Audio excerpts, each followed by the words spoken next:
told. One time, in a moment of passion, and have you ever said something and God stops you in just a second and lets you know that's just emotion?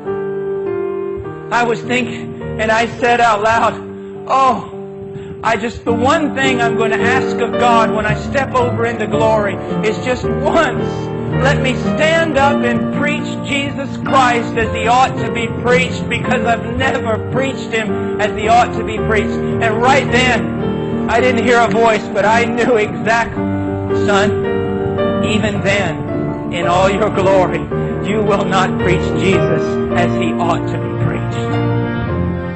As a matter of fact, you want to know what heaven's all about and what it's like? I'll tell you. I'll tell you what heaven is about. I'll tell you everything it's about right now in just a few short sentences. What will you be doing in heaven?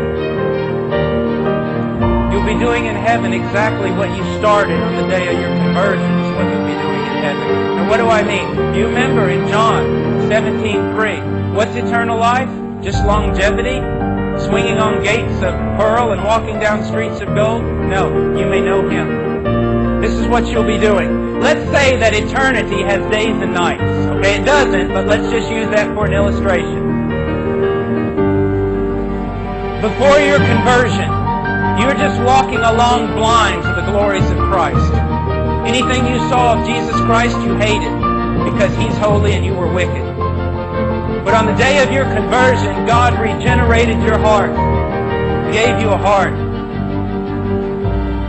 And you saw Jesus. And it enraptured your heart and led you to worship. And that's what I've been doing, and hopefully you've been doing if you're a Christian for the last, how many years you've been a Christian? As I walk along this Christian path, it's just more and more glimpses of the glory of Jesus Christ, which more and more enraptures my heart and leads me to worship Him. What will heaven be? The same thing, except greater. Someone asked me, when I get to heaven, will I know everything? I said, you'll know a lot, but you won't know everything. You see, here's the thing. You're always going to be a finite creature, but you're always going to be chasing after an infinite God of infinite glory. And you know why heaven's not going to get boring? You get streets of gold, gates of pearl, swing on them 15 days, that'll be enough. The reason heaven is not going to be boring is because in the morning, you're going to wake up, and when you first walk over into heaven, you are going to see a vision of Jesus Christ that you have never seen before. It is going to lead you to such ecstasy that if your heart was not strengthened, it would kill you, and you're going to fall on your face and worship Him, and then you're going to go to bed. Remember, I'm making that part up. And then you're going to get up the next morning and you're going to get a new and a greater revelation of Jesus Christ that is so great, it's going to make the one you saw yesterday seem quite small. It is going to enrapture your heart to such a degree you would have to be strengthened or it would kill you, and you're going to spend all day worshiping in such ecstasy it cannot be described. Then you go to bed. Then you wake up the next morning and another, and you are going to spend the rest of your life chasing down the glories, the infinite glories of God. And that's why eternity's got to last a long time. But here's my admonition to you, Christian.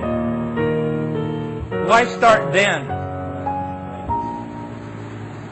I've had some wonderful experiences in my life. Wonderful experiences. Things that would just get your adrenaline flowing, your emotions running. I have seen beauty. I have seen things. But I want to tell you something. Better is one day in His courts than thousands elsewhere. If you have ever come into the presence of God, if you have ever come tasted of the Lord, you would have to acknowledge that all the other experiences you have had, all of them combined, cannot even come close to that one glimpse of Christ on this side. Follow hard after Him. Follow hard after Him. Some of you young people, God may be working in your life. Maybe you're thinking about the ministry. Don't worry about the ministry. I stopped having a ministry a long time ago. I don't want to have a ministry. I want to have a life.